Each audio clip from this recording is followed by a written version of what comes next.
Okay, no one is. Okay.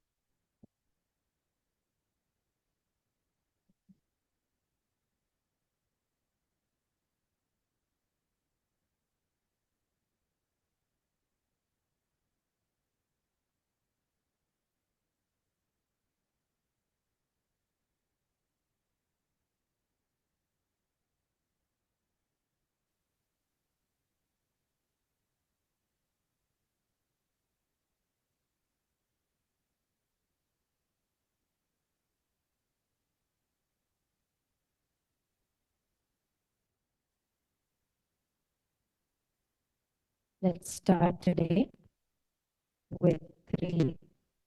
I think we still have a couple of seconds left. On my phone, it's. Let's start with 3 ohms. Oh.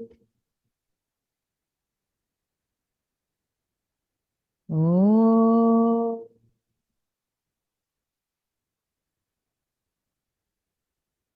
Oh. Sairam, if anyone is online, can you please give a thumbs up so we know? Thank you.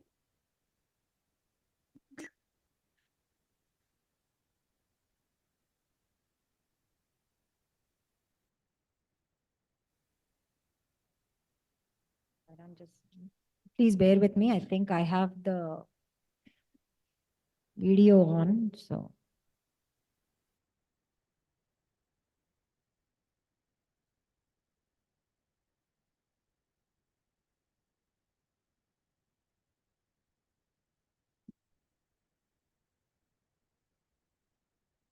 Let's say a prayer. Dear Swami, we are so grateful to be able to meet here together in your presence today. While we are here together studying your word in your Bhagavatha Vahini, we ask that you open our ears and hearts to whatever it is you want us to learn. Please speak through each one of us and help us progress in our spiritual journey.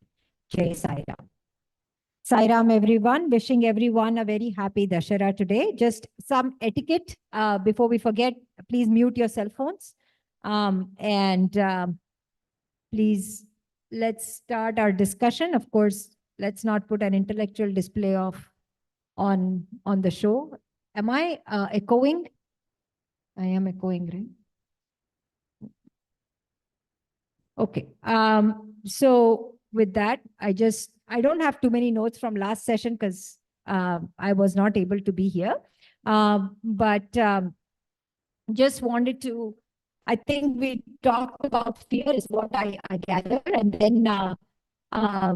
And I think proximity to God, to ward off fear, and relationship to God, a relationship with God when we are in fear. I think that those are the 2 things that I believe that was discussed. Would anyone like to add anything? Because I wasn't able to be here.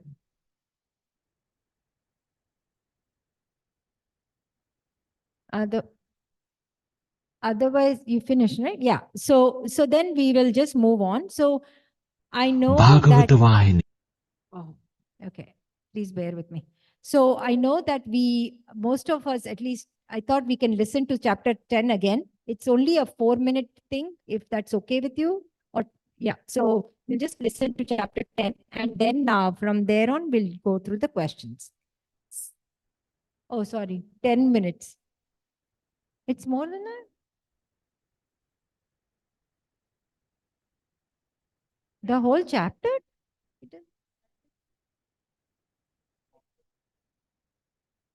Then we don't need to do it again because they did. So then I will just give me a minute. Since last week it was listened to, I don't want to go back.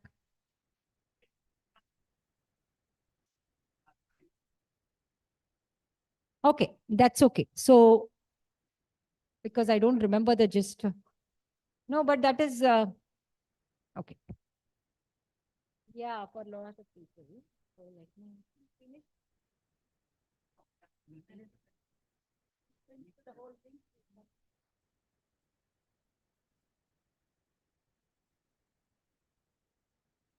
I have not, Yeah, that's not right.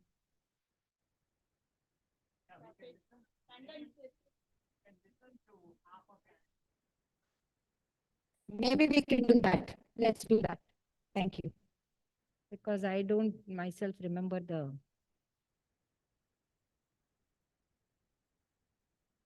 Mm. Bhagavata Vahini, Chapter 10. The Krishna Mystery. Yeah.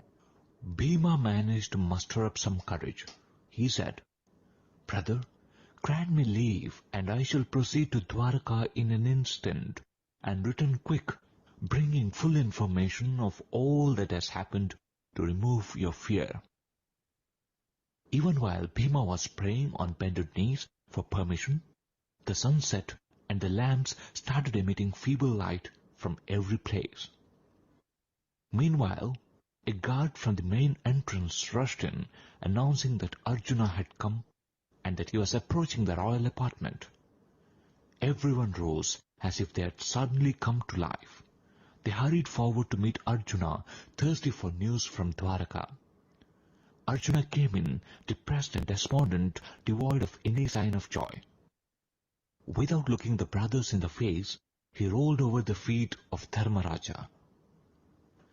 Dharmaraja noticed the signs which confirmed his fear, and became eager to inquire further. He asked about the welfare of friends and kinsmen at Dwaraka. Arjuna could not rise or turn his head. The brothers saw the feet of Dharmaraja streaming with the tears shed by him, and were shocked into immobility. Dharmaraja lost all hold of his mind. He tried to lift Arjuna, shaking him by the shoulders. He shouted in agony to his ear, "Brother, what has happened? What has happened to the Yadavas? Tell us about that. Our hearts are about to burst. Save us from this terrible anguish." But Arjuna did not reply. He couldn't rise or even spell out words. Dharmaraja, however, continued raining questions on him, inquiring about the welfare of the Yadavas and others, mentioning them by name and asking about each one separately. Arjuna didn't react even to this desperate fusillade. He showed no response. He didn't raise his face and look on his brothers.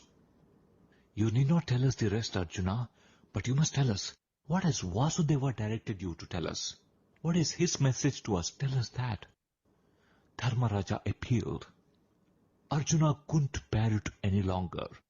The grief that he had held back so long gushed out in full flood. "Brother, we have Vasudeva no more. Oh, we are orphaned. We could not keep him. We have no more luck," he said, and fell on his face, sobbing on the floor. Sahadeva grasped the situation and its possibilities, and he closed all doors that led into the hall. He engaged himself in attempting to soothe the distress. "Alas, that we live to hear this! What a fate! Oh, destiny! How could you treat the world so cruelly?" The brothers lamented together. "Lord, why have you deserted the Pandavas thus? Why this breach of trust? We have survived to hear this news. This is the result of the accumulation of..." Sorry. I'm just stopping it because I don't want to waste the time that we have. So I was thinking that I just had an idea. So since we talked about the first part, I think Arjuna bringing bad news in itself, there are some questions that I had about that, and we can definitely start discussing that. But this top, I remembered the chapter right away, so I just think that we can definitely summarize it. Basically, just that Arjuna comes back from Dwaraka and he delivers the news of Krishna's demise, as well as I think the fallen, about how the Yadavas lose their sanity once Hari is gone, and then it follows through the uh, they go they they are just uncontrollable, and basically and that's, yeah, even before they were,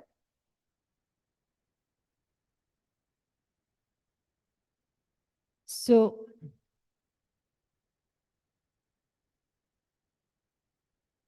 the Yadavas, seeing him in this condition, so they talk about how Yadavas go berserk you're saying even before Krishna passed?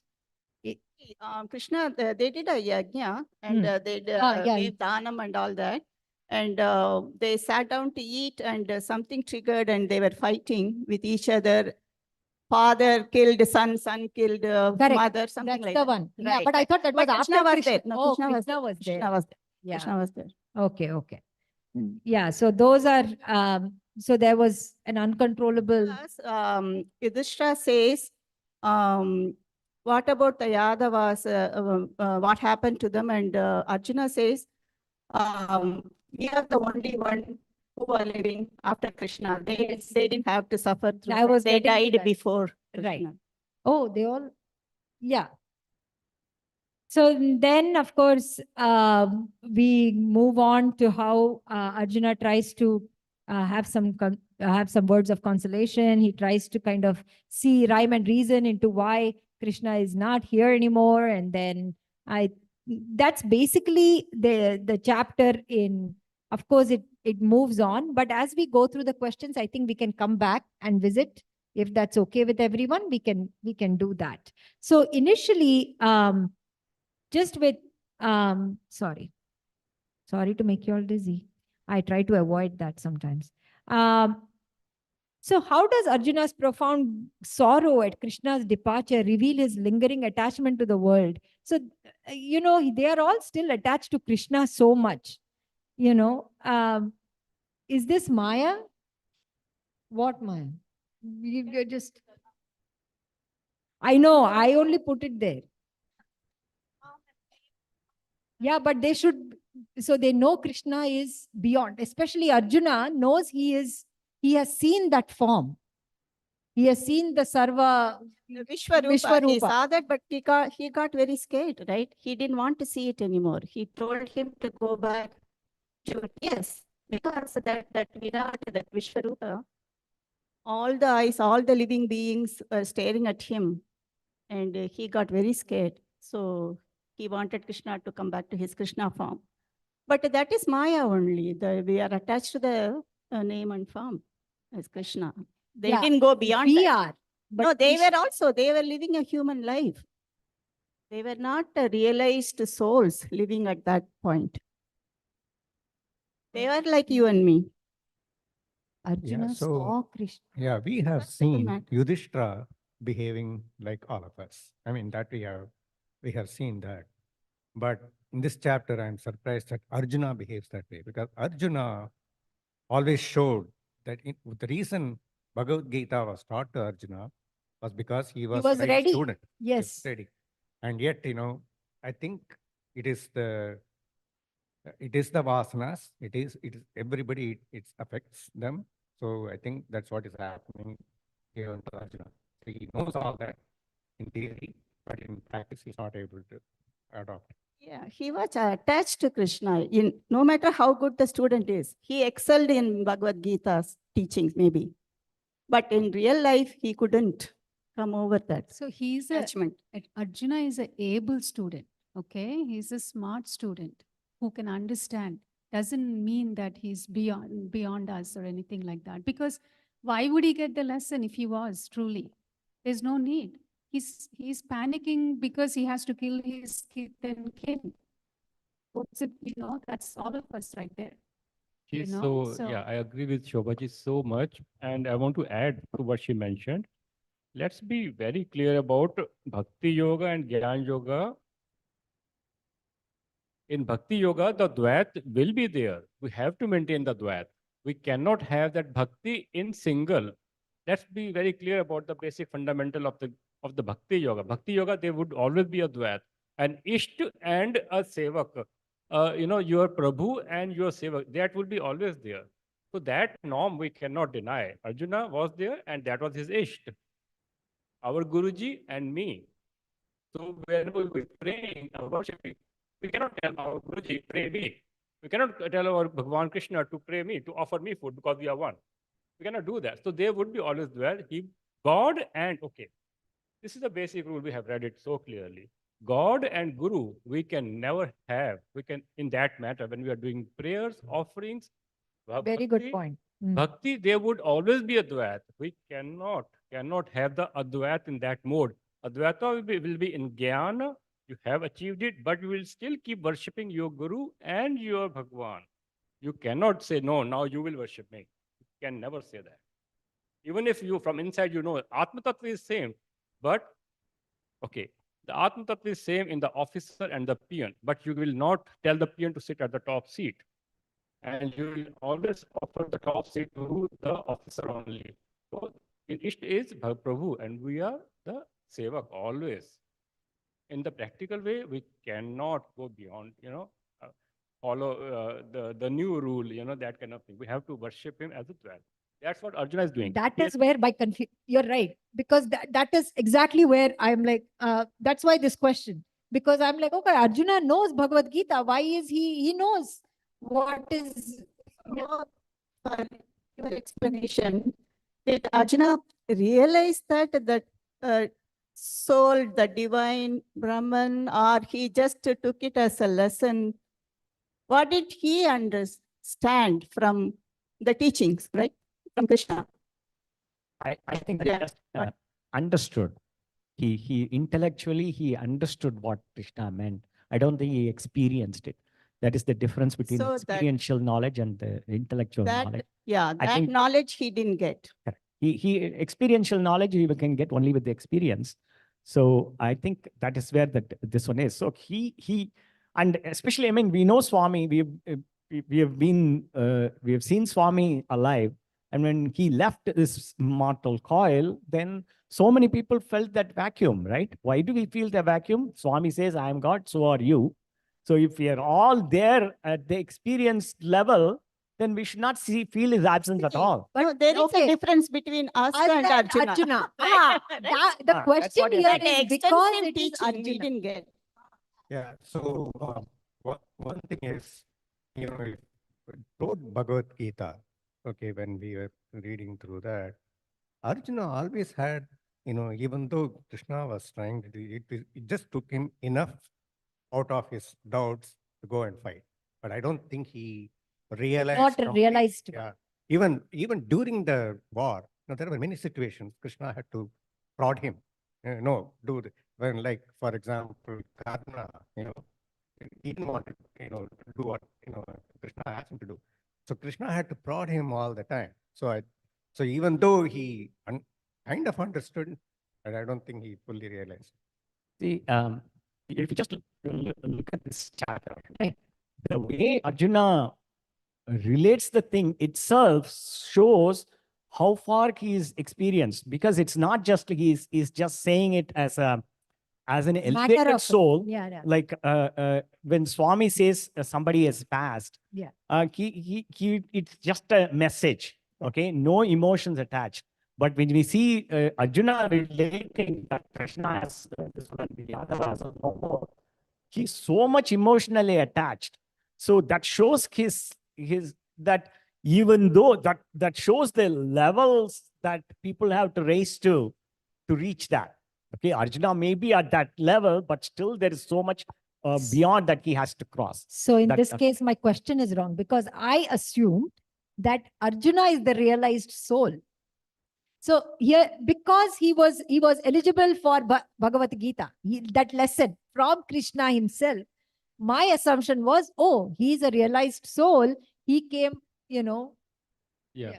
So immediately after listening to the lesson of Gita, so he listened to it. It might take him some time to digest it also, and and absorb it after that. So because during the war itself, he was behaving like any other human beings like us, and he thought when the war is won, he was the one who thought that, okay, I did this. That's why, Lord Krishna had to show him the lesson. By coming back, he got defeated by the Bheelas. Coming back from the war, he got defeated by the simple Bheelas. So he showed him that it was not him. And who was that whose head was hanging? Who was that? Krishna's head. they made him hang, and Khatu Ram. Have you heard of Khatu Sham? Um, uh, uh, I'll give you the name. So that was so.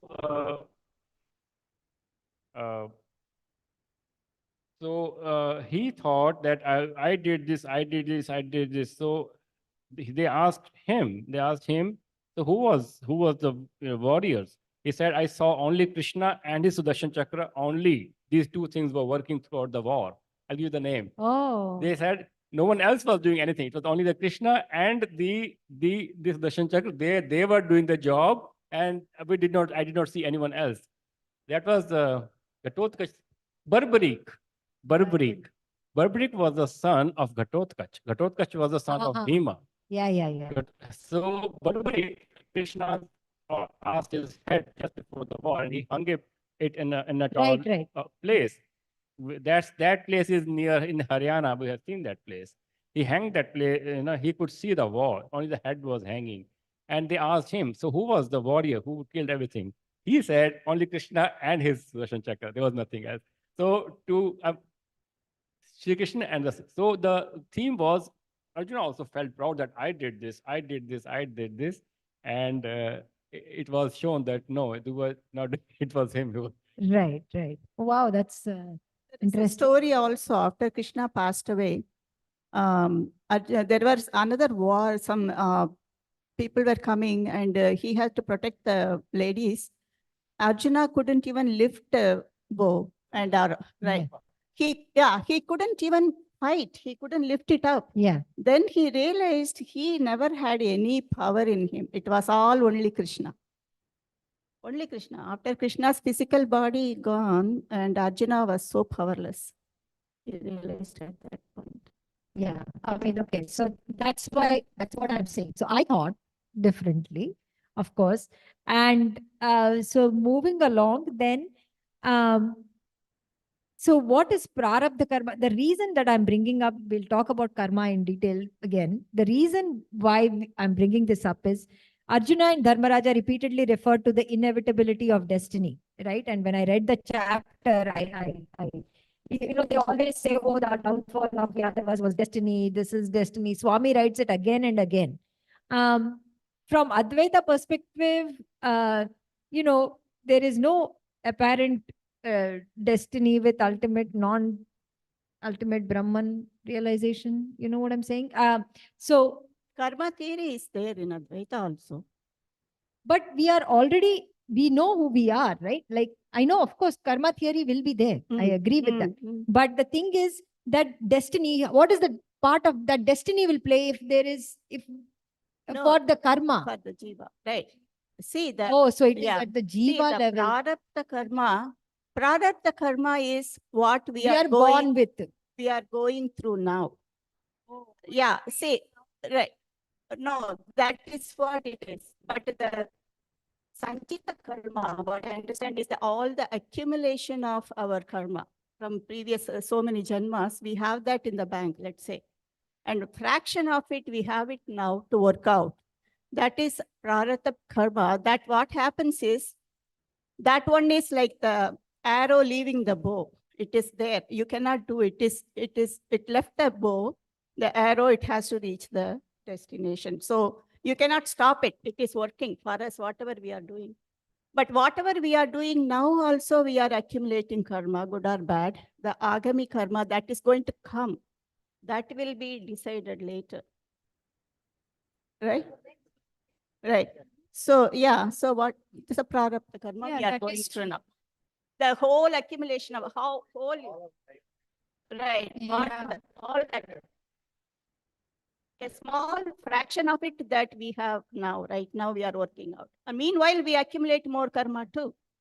While we are working this, or we... So we have this bank, okay, Sanchit Karma.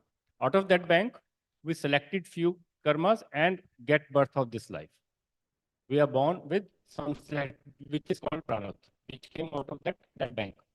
So in this also, now we have the provision to do enough job, karma, to either build more prarabdha or to burn out whatever we have.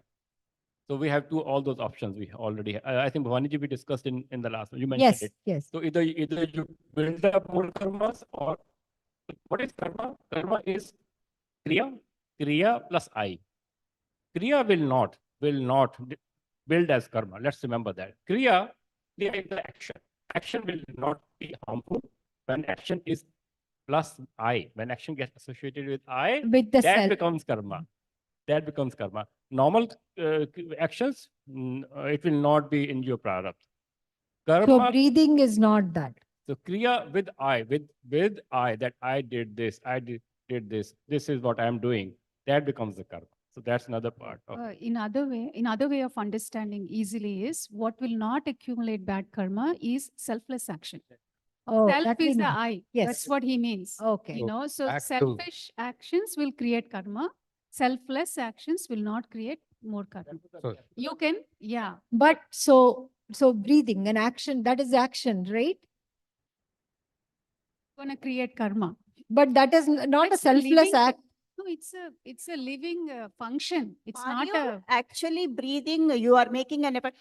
I'm breathing, I am breathing. It is happening automatically, right? It is not in your control, right? so So that's a Sushma Sarir. so if you look at Bhagavad Gita, the second chapter is all about this. Correct. You know, Mhm. so second, third chapter also, I think he talks about doing selfless service. That's the final word. Do it, for God, and don't expect any results. So this is all related to this thing that you don't accumulate karma. So the action you will have to do, and but don't expect that. Offer that to God. That's what the whole teachings are. And then, talking about the arrow example that Uma gave, many, even Ramakrishna Paramahamsa, he is realized so, but he has also brought in some karma when he came here. So he had to face this, cancer. And, Okay. Sarva Prananda always talks about it, just because somebody has realized the Brahman and got realized and moved out, still they have brought this part of the karma which they have to burn anyway. So they also go through a suffering, including Buddha. He had to go through a suffering towards the end. So, but he said that is, though that arrow I cannot stop. So the difference in the realized source, the karmas, they will burn the prarabdha karma, but there's no new karma creation for them. That is what we should remember. We cannot always say, Rama did this, Rama did that. So, we're also okay. We cannot compare ourselves to them. They're different. They will have a prarabdha karma, they will have a life story, but whatever they do in that lifetime is it. That's it. They can go to moksha, liberation after that. But we won't. Same thing won't apply to us. The realized soul, the physical body will live until the karma is burned out. They may not accumulate new karma, but once they realize they don't die, they live. Why are they living? So they work out, like Ramakrishna Paramahansa, Ramana Maharishi, they all had cancer, right? Physical. That is only the physical level they were suffering, but they won't even call it suffering. But the body has to go through that karma part of it. One thing. Another one is that avatar who are born on the earth, they are not born because of their karmas. We are all born because of our karma phala. That is a major difference. They willingly, they take a birth to do good for the human beings, on the earth. So it is not born of karma. Yeah. I want to add one last thing to this. Please. When we, like she mentioned, Umaji mentioned about after Jnana, also they lived for that thing. So the example which comes in Vedanta is like a roasted wheat grains. So they will be used by they can be used like any other grains, but except for reproduction, replanting. That's it. So they are gone after that. Yeah. So the rest of my questions, actually, I'm not going back to that because I think I didn't spell check those, but still, my rest of my questions were Krishna as the master director is what I had really. Okay. So there are so many questions when it comes to this, right? Because in this, actually, if you don't mind, Om, do you want to read this? And we can talk about the question. Krishna is the master director. Arjuna tried to speak some words of consolation. Maharaja, you're aware of Krishna's glory and grace, and yet you ask questions and entertain doubts whether he did this or that. How can I reply? The Yadavas' fate is the same as the fate of our own clan. We weren't we and the Kauravas brothers? We had kinsmen who were well wishers in both sides, and we had his name Krishna in our minds. But we had to go through the Kurukshetra battle. Can't we see that this war wouldn't have happened had he not willed it so? The 40 lakhs of warriors who died on the battlefield wouldn't have been lost then, right? Did we ever wish to rule over his land after slaughtering all these? Nothing can ever happen without his express command. No one can cross his will or act against his command. This world is the stage on which each one acts the role he allotted him, on which each one struts about for the time given by him, and each one has to obey his instructions without faith or falter. We may think in pride that we have done this or that by ourselves, but the truth is that everything happens as He wills. Yeah, thank you. Oh, I want to stop there. The reason that I want to do that is that the world is, so Arjuna says that this world is the stage on which each one acts the role. But, we don't know what role has been allotted to us. We are not like, so before we had, what is the role today? In today's world, how do you define that role? Right? In Mahabharata, it seems very easy. I mean, because they are kings, they are supposed to protect the kingdom. Well, Swami has said that why we have this center, our role is to find the inner divinity. That's the only role. So whatever comes in, take it and do as they are. I think that's the only role. So they are thrown to you, you follow your goal. Okay. The goal could be, well, today Om has to be thinking about, school and high school. That's the goal. So he follows that, but, with complete sincerity, and whatever happens, that happens. So I think that is the way, and, accepting everything and, giving it to God is the only thing, I think. That is the role. Okay. I think the role, I mean, I don't know why you say we don't know the role. I mean, Yeah. we know the roles that we are playing, right? That's what I was also going to say. why- Role, is it the right word? Is it meaning So, role as a father, world role as is a that is our yeah, that's what I duty. don't know what exactly you mean by So role. when he's saying role, I don't know, he said this world is the stage on which each one acts the role he allotted him, right? So things that were allotted to us at many different levels. No, okay. That the way I understand is that role as a father, as a husband, as a son. That role itself is his this one, right? Meaning he's making. It's not your chosen role. See, I cannot choose to be a father. In other words, only when he blesses that. See, you look at it from only when he wills it, that's going to happen. This role that you have right now is not entirely of your making. You might have come to that role, but because of his will, that this has happened. That's how I read that. Yeah. So exactly the same. What is prarabdha karma? So Krishna picks up the prarabdha karma out of the sanchit karma to make you this body, to make you this role. So he picked up a few karmas and gave it to you. We were not the ones to decide which karmas to pick up from the whole bank. Krishna picked up those karmas and gave it to us for this birth. Yeah. But at soul level, I have read in different things that we, at soul level, okay, we decide in the sense which is good for me if I take this birth? What are the areas I can work with? What are the people, I can work with, enhance my development? See, each birth, hopefully, we are going forward, right? Hopefully. Then if we follow the dharma and do the things that role that you say we are allotted and follow dharma in it and play the role, then we get a promotion next janma. Or unless we self-realize, realization happens in this janma itself, then there is no rebirth. So that's how I look at it.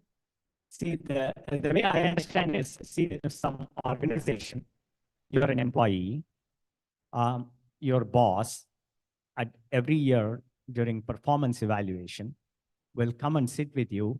Okay, you are at this level. Next year, you want to do this. What do you think we should? That is one way of approach. Okay, if you are elevated, if you are doing really well, if you are sincere, then the boss will acknowledge that and say, these are the possibilities. Which one do you want to pick? Okay. If you are not at that level, and then the boss is going to say, next year you're going to work on this. Both are possible. So it all depends on the individual soul. So the Krishna may straight away attach that prarabdha karma to you, depending upon your level. Or if you are elevated to that level, then Krishna may say, okay, these are all the things. Which experience do you want to gain in the next life? And he may choose it. So it depends on the level, I think. I mean, these are all these only are our own intellectual thing. Nobody. Yeah. No, there are books Yeah. on this. And then there are many There's talks that we have heard, Swami's devotees. And invariably, in many cases, Swami says, okay, they all ask, I want peace, I want this, I want liberation. So some of them he recognizes that, yes, they have got, the right preparation to do that. At that time, he will say, okay, I'll guide you, but the path is not going to be easy. Okay, so you say you are a devotee, or then, but he will make you suffer a lot. You have to go through sacrifices, which you didn't, you're very attached souls you'll have to lose, So are you prepared for that? That's what the question there. So I think, it's not going to come easy when we approach that path, and that's what. Yeah, there are books written about this. Michael Newton's books, Destiny of the Soul and Journey of the Soul.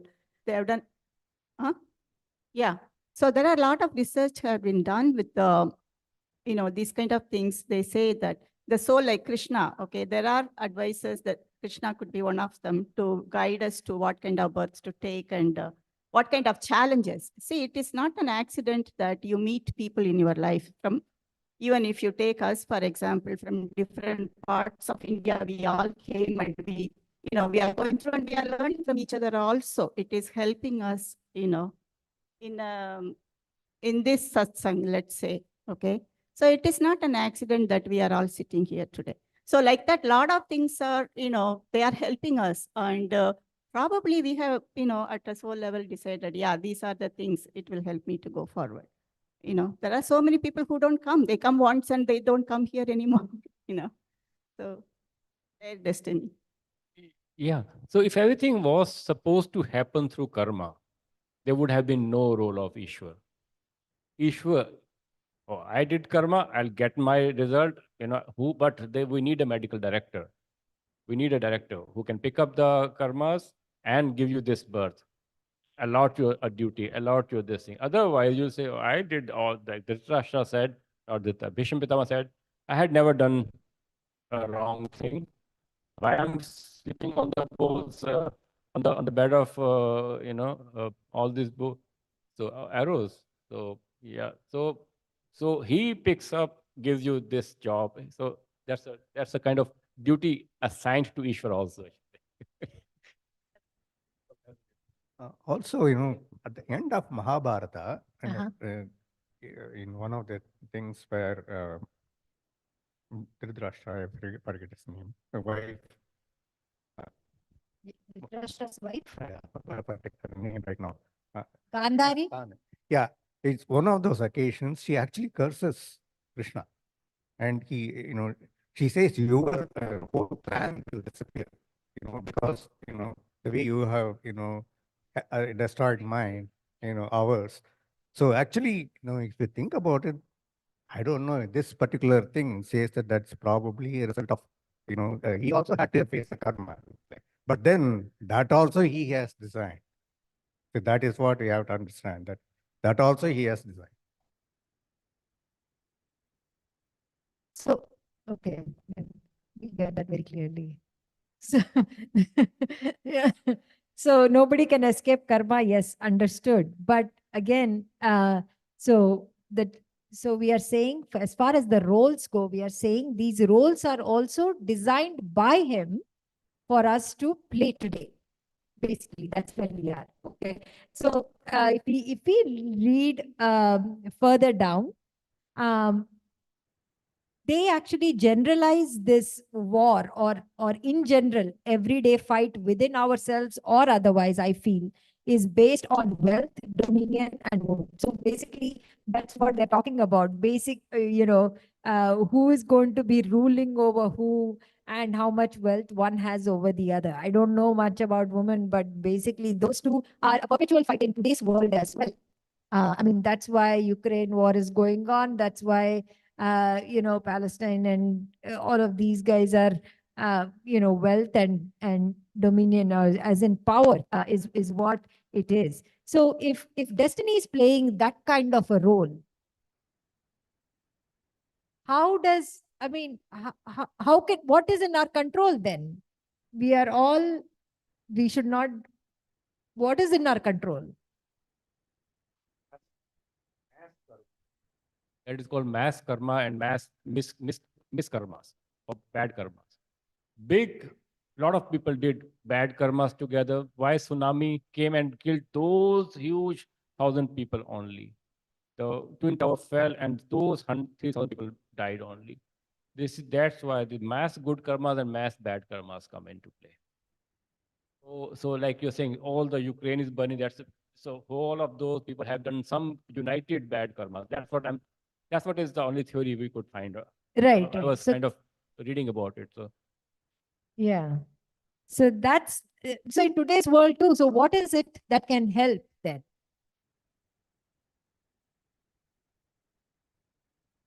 questions like this. Should invite all of them here.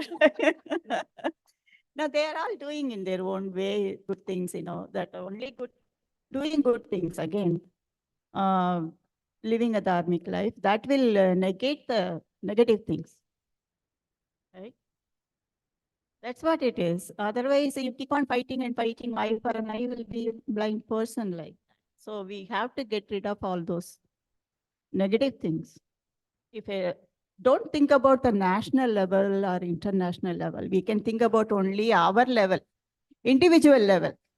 Yeah, why are we worried? We haven't gone beyond anything here, So let's look at individually what we can do to avoid all. Last the teacher to take that question out of course, that is out of course question. Yeah, questions has been really good actually. That shows. Doing a good job, but still. It all depends on how serious we are. I won't even brush it aside and say that why are we worried about the Ukraine war, for example? Why are we worried about this Gaza Strip, this one, okay? It's for the Israelis and it's for the Gaza people, they are fighting it. We are sitting in the United States, we have our own problems and challenges to face. Why should we even bother about it, okay? But if we are serious about it, if we are really affected by it, we can do something. If we really think that, see, I attended Siddha Samadhi Yoga in India, okay? There, what they say according to that yoga is you first say you are responsible for whatever that's happening in the world. You say, I am responsible. This Israel war, Ukraine war, I am responsible for it. First you say that. Then you think what you can do. If Gandhi had felt that the Britishers' law, they have a rule, they have a law that dark-skinned people cannot sit in the first class in turban. So I violated that law. They have every right to throw me in the platform, and they did it.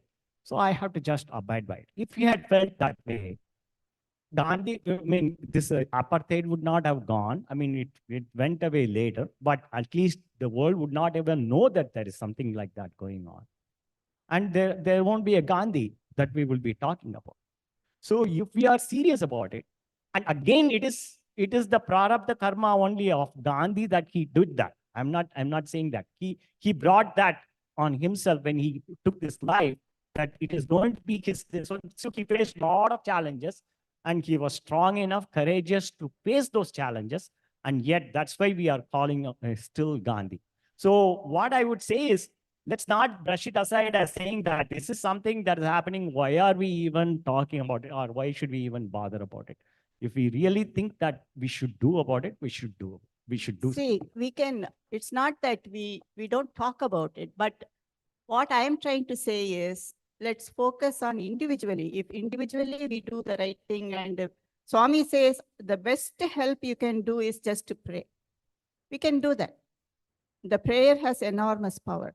So if individually we improve ourselves, do the good things, live in a dharmic way, then it spreads, okay? And the family will be better, the society, everything like that. See, once Sarvapriyananda was saying, people watch the TV and see all these atrocities around the world, shed tons of tears, okay? What good does it do? Yes, I am moved. I feel bad for them. This is so horrible. Okay, we say all that and cry. But what are we doing about it? Are we going to go and fight in them, or what are we doing?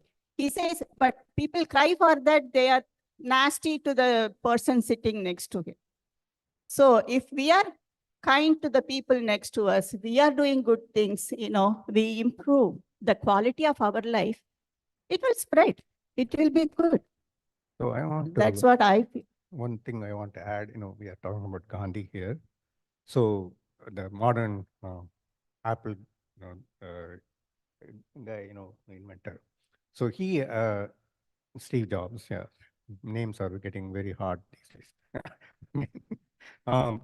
So Steve Jobs, in one of his talks at actually the commencement speech in Stanford, he talks about, he looks at the mirror and every morning, and he says, "This is going to be my last day. It's quite possible this is my last day. What is it that I can do in this day that will make a difference to the world?" So if we, one of the things that Venkat mentioned was, that's what, if we start thinking like that, then we will obviously say, okay, I don't want to waste my time today. So I need to do something that is useful. So I think that there are many ways by which it can be implemented. So one statement I heard, this is from, Principles of Stoicism, which is from the ruler of Rome kingdom. They actually follow this rule in a sense that they say, behave as if the morality of the entire world is on your shoulders. You see what a burden that is? If you think of that and you're responsible, your actions are responsible for the good and bad outcomes in the world. Imagine how carefully you will choose every action. Just imagine. I'm sorry, my thinking doesn't change too much. It might change my life. How will that help the Rome? If the Roman is thinking like that, one Roman is not going to make a difference. No, that is every Roman. He wants every Roman to think like that. So it is every human being who has to think like that. So if every human being thinks like that, why? So I can change what Uma can think. Uma will think, right? I'm listening to this, and if I change myself, and Uma listens to that and changes herself, you listen and you change. Individually, you will collectively become in the good way. Exactly what she said. So exactly what Venkatji said. So you can think collectively to control everyone, which you can't. You cannot control single ant's behavior, leave alone a person's behavior. Your own husband, your sister or son or daughter, you cannot change. You cannot. You can talk till you're tired and your mouth shuts down and you die, but then... No, we cannot change ourselves too. It takes time, right? Ourselves also takes time, but at least there is a chance that you can change your own behavior. So if you think of those ways of behavioral changes, automatically rest will fall. And that is for individual, right? Every individual has to do it. So yeah, whatever. So in this case, okay, please go ahead. So what Shobhaji and Venkatji just mentioned is the same thing. The revolution has to start from somewhere. If everyone thinks, ki, what will happen, what will happen? So one person plus one person. So many people had been thinking, but they never get united. So one provokes it little bit, other will come. Okay, let me also come. I invited many people to my place. Two people, three people said no, we are not coming. Then I convinced one person, the other two will come. They will. It's a common thing. It's that's what happens. If friends are going to one side, okay, let's do this thing, and they are waiting for that kind of stimulation. Waiting for that kind of stimulation. Okay, so they are thinking positively, but they don't get that much of enthusiasm. But looking at others, they join. So in all of this, what is the role of destiny then? No? So when we describe three karmas, there is Right. the agami karma is also there. There is ultimately God's will is the final statement, okay? But He will change. He will change His blessings if you change your behavior. Remember, Swami blessed his own mother, gave Yes. liberation. Yeah. How it's possible for him only. So don't think you don't have the power to change. You can change. So That thing, this birth is about that only.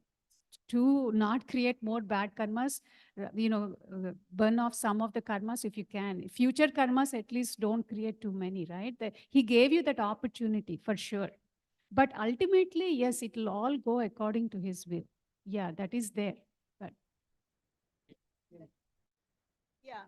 No, destiny, we are not going to think about destiny all the time and doing things. Do we? No, we don't. We are doing whatever, right or wrong. And then the destiny, something happened, we say, oh, that is my destiny. After the effect.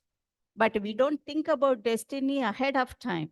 But no, we don't. Also, I shared a story. We don't need to do we that. don't need to. I shared a story before. I can repeat the story again. This child from the 4th floor, right? Remember? This couple moving a mattress from one apartment to the next building. They got stuck because it was crowded. They couldn't get in. They were upset, but then it took them few more minutes delay. Then they were walking with the mattress. This child, 4th floor, he fell down, 3-year-old, right on the mattress. It's a true story. So what is the destiny here?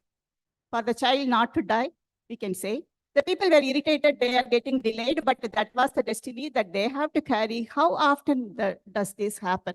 See, these are the things. Destiny is, it happens. We don't even know. Things have changed. We won't even realize that was not supposed to be there, but it was there. See? So karma is not only in a negative connotation. We should not think of it as a negative in the negative connotation alone. Good and bad. So when that is our ignorance that makes us think. If something bad happens, we always say, oh, it's my karma, it's my karma. Something good happens, you never remember karma. No, it's not good and bad. It's when the expectation, right? Yeah. If expectation is met, it is good for me.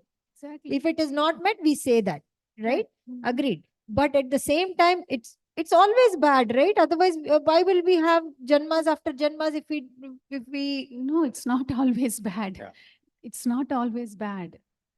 So I want to give an example. Venkat is right here. Yeah. So actually, he shared a story a couple of months ago after he returned from his Italian trip.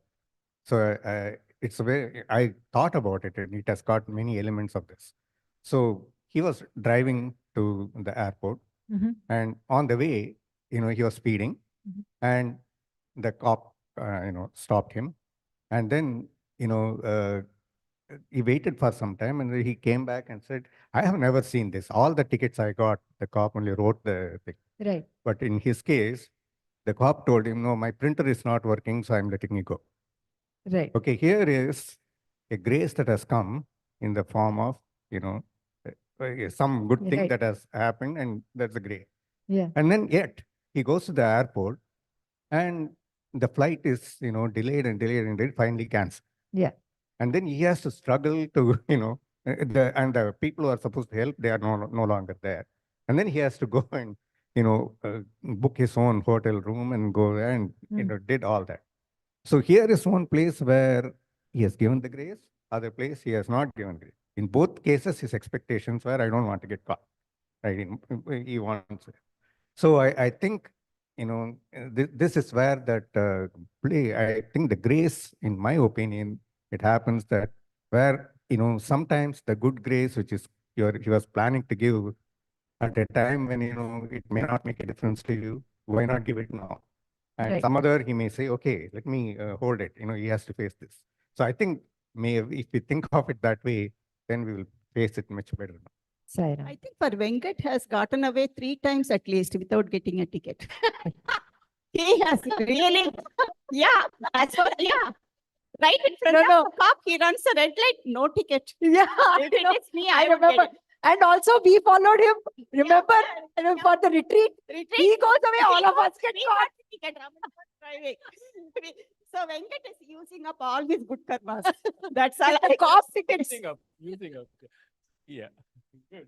That's good. Yes, Saira, please go ahead. Saira, because about me, I have to say something about it.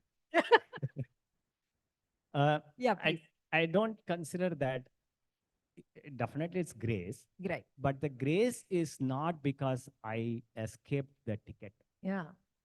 The grace is right there when the plane got cancelled, Hmm. when I had to go and look at it at 2:30 in the middle of the night, Hmm.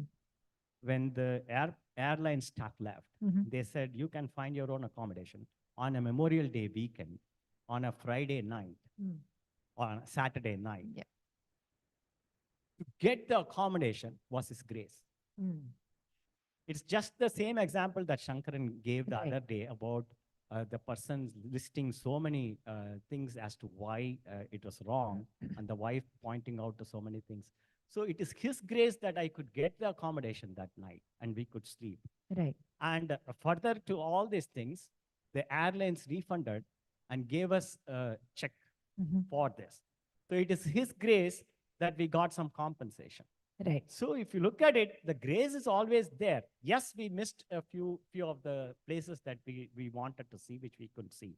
But maybe that we were not meant to see those things. So it's all depends on which you give importance to and which you miss versus what you look at as blessing. Saira. So the Yes. grace is all the time, everywhere. That's the standard rule, number one. It's our job, our elevation, spiritual elevation, our understanding. We have to improve our training to acknowledge it. So grace is always there. As you mentioned, we need to train our minds to acknowledge it this time and this time and this time and this time. Number one. Number two, regarding the question of destiny, Yeah. we do not have to think of destiny at all. Number one. If we keep thinking, we'll be, we might get deviated from our path. Always do your best and pray. Rest is destiny. Destiny has to be discussed only retrospectively. It has never to be discussed prospectively. Never discuss. Never do that. I mean, it's my friendly this thing. Yeah, yeah. Always do it retrospectively is good. We cannot discuss destiny prospectively. It has to be discussed retrospectively all the time. You give me one example where you can discuss it prospectively. It's always retrospectively. Do your best karma, do your best prayers, and the rest, whatever happens, is destiny. It is always whatever has happened was your destiny. Destiny. We cannot see the destiny, right? We That's cannot not a even imagine topic to what be it could discussed be. for Yeah. future at all. Yeah. Yeah. No, that's good. Oh, you're at time. Okay. So let's end with Om and Three Shantis today because we can't start another topic. So we will continue the chapter next week. So with that, let's just end with Om and Three Shantis. I'm just not scrolling it through because it's going to make everyone dizzy with the number of slides that are there. So thank you all for attending today. Oh. Shanti, Shanti, Shanti. Sai Ram.